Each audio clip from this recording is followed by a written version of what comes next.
আসসালামু আলাইকুম। অনেকে বলে থাকেন ইসলামী আন্দোলন বাংলাদেশ রাজনীতি বোঝে না। যারা এই কথা বলেন আমি তাদেরকে বলবো, ইসলামী আন্দোলন বাংলাদেশ রাজনীতি বোঝে।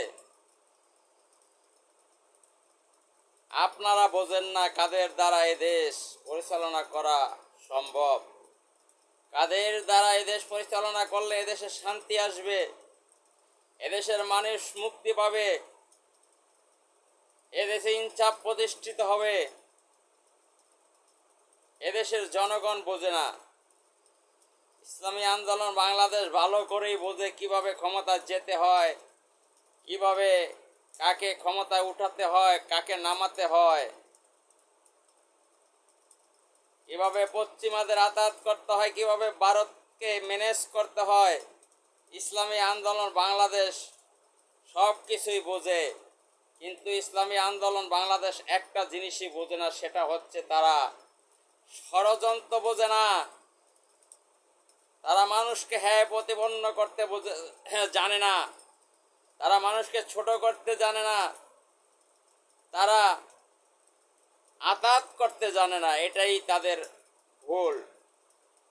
ইসলামী আন্দোলন বাংলাদেশ যদি দুনিয়াবি ক্ষমতার পাগল হইতো, তাহলে ইসলামী আন্দোলন বাংলাদেশ জামায়াতের মতো বিরোধী দল হয়ে সংসদে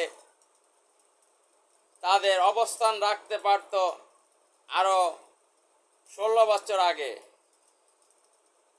কিন্তু ইসলামী আন্দোলন বাংলাদেশ তারা ইসলামের স্বার্থ হাসিল ছাড়া তারা কোনো কাজ করে না, এবং ইসলামের জন্যই তারা রাজনীতি করে। তারা আল্লাহ এবং আল্লাহ রসুলের দিন কিভাবে জমিতে প্রতিষ্ঠিত করা যায়, কোরআনের শাসন প্রতিষ্ঠিত করা যায়, ইসলামের সুমহান মর্যাদা কিভাবে রক্ষা করা যায়, তার জন্যই সবসময় চেষ্টা এবং মেহনত করে। ইসলামী আন্দোলন বাংলাদেশ এখন ছোটোখাটো সংগঠন নয়, সারা বিশ্বে ইসলামী আন্দোলন বাংলাদেশের কর্মী এবং সমর্থক রয়েছে। বাংলাদেশ পেরিয়ে সুদূর পাকিস্তান, ভারত,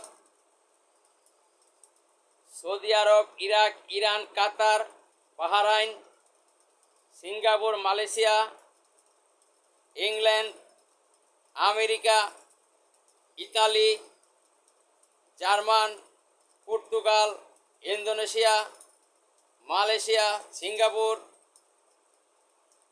এমন কোনো দেশ নেই যেখানে ইসলামী আন্দোলন বাংলাদেশের কমিটি নেই।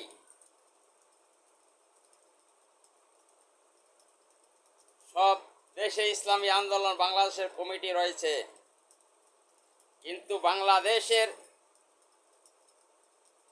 ওই আমলারা তারা চায় না ইসলামী আন্দোলন বাংলাদেশ ক্ষমতায় যাক।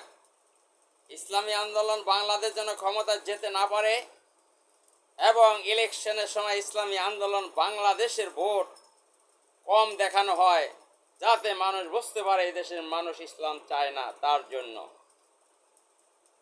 ওই কূটনীতিক লিডাররা এবং আমলারা তারা সব সময় ষড়যন্ত্র করে যাতে এদেশে ইসলামের আবির্ভাব না হয়, ইসলাম দ্বারা যাতে রাষ্ট্র পরিচালনা না হয়।